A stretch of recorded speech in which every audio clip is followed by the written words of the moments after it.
Let's talk about the Koran. The Koran is surely the world's most famous book that very few people seem to understand.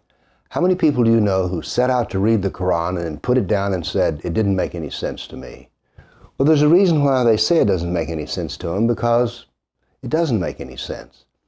That's not an insult to the Koran, it's talking about the way it's arranged. You see, the Koran is all mixed up. There's no plot in it. So as a result, you stumble from one thing to the other, and its subjects seem to come out of nowhere, and there doesn't seem to be a smooth flow of ideas. Now, this can be remedied, and once it's remedied, the Koran is easy to understand. But the other thing that makes it hard to understand is not only does there not seem to be any plot or story to it, it's very confusing because you read things that contradict each other. You have one verse in the Koran which says, oh, Islam basically is the religion of peace, and then you have another verse in which they're to kill kafirs, non-believers. So which is it? And also there's parts of it which, instead of seeming like a religious book, seem like either a history book or a book on warfare, which it is. Now then, there are two Korans. Now they all come in the same volume, but there's two Korans. There's an early Koran written in Mecca, which is generally religious, and then there's another Koran written in Medina, which is very political.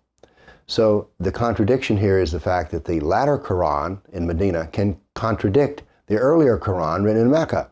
This is confusing. Luckily, there's a way to straighten all this out, which we'll get to at the end of this little talk. The other thing that's contradictory about it is that there's a lot of Jew hatred in it. But again, you have early reports about the Jews, which are very positive.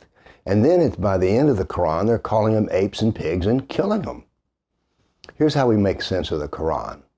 First off, we need to understand that the Koran you can buy in the bookstore is not the original Koran. The original Koran happened in a correct time sequence. That is, one event followed the other.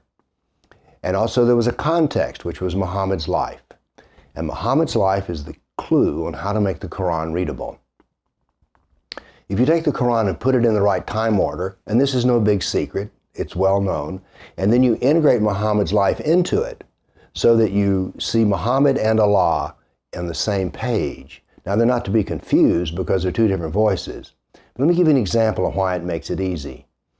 If you're reading the Koran, the big thick green book you get at the bookstore, there'll be a verse like this, and it was okay to burn the palm trees. And you go, burning palm trees? Where did this come from? Whose palm trees were there? I mean, what's going on here? No one in Muhammad's day was confused by this issue at all, because they knew that the week before the verse about burning the palm trees was introduced, Muhammad had attacked the Jews in Medina, and not being able to break into their fortress, they were date palm farmers, and so he destroyed their economy by cutting down and burning their date palms.